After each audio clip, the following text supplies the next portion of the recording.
କାଶତଣ୍ଡି ଫୁଲେ ଧରା ଦିଶଇ ଧବଳ ସରୋବରେ ଫୁଟିଛନ୍ତି କୁମୁଦ କମଳ। ଧରା ପୃଷ୍ଠକୁ ବିରାଜମାନ କରିଛି ଶରଦ ଋତୁ। ଏହି ଶରଦ ଋତୁରେ ସମସ୍ତ ପୃଥିବୀ ଆକାଶ ଜଳ ସ୍ଥଳ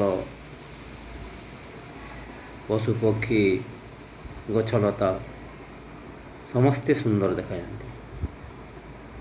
କବିଙ୍କ ଭାଷାରେ ଯାହା ବର୍ଣ୍ଣନା କଲେ, କାଶତଣ୍ଡି ଫୁଲର ସମ୍ଭାର ଚାରିଆଡ଼େ ଖେଳି ଯାଇଥାଏ।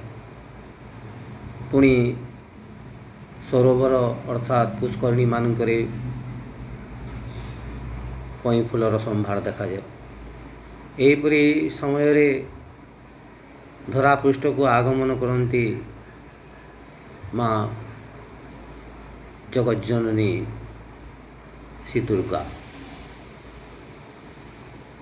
ତାଙ୍କର ଆଗମନୀ ସଙ୍ଗୀତ ଗାଇ ଉଠେ କାଶତଣ୍ଡି। ଏ କାଶତଣ୍ଡି ଅତି ସୁନ୍ଦର ଫୁଲଟି।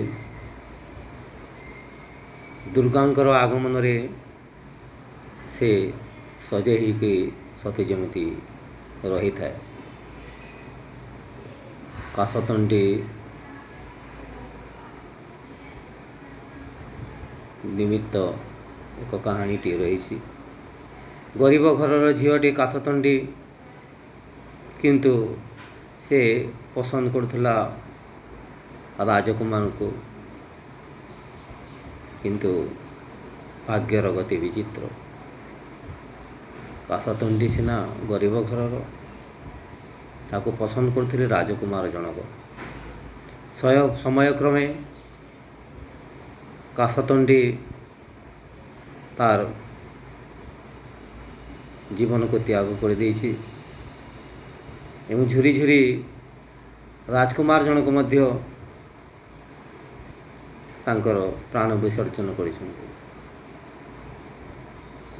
ଏବଂ ଠିକ୍ ଏହି ସମୟରେ ଶରଦ ଋତୁ ସମୟରେ କାଶତଣ୍ଡି ସଜେଇକି ରହିଥାଏ ରାଜକୁମାରକୁ, ତାଙ୍କର ମନର ମଣିଷକୁ ପାଇବା ପାଇଁ। ଆଉ ଉଭୟଙ୍କର ଆତ୍ମା ଏକ ହୋଇଯାଏ ଠିକ୍ ଏହି ସମୟରେ। ଏହି ଆଶ୍ୱିନ ମାସ। ଆଉ ତାପରେ ଦୁର୍ଗାଙ୍କର ବିସର୍ଜନ ପରେ ପରେ କାଶତଣ୍ଡି ମଧ୍ୟ ଅଦୃଶ୍ୟ ହୋଇଯାଏ। ସତରେ କିପରି ସୁନ୍ଦର କାହାଣୀ ଗୁଡ଼ିକ ଆମର କାବ୍ୟ କବିତାରେ ରହିଛି।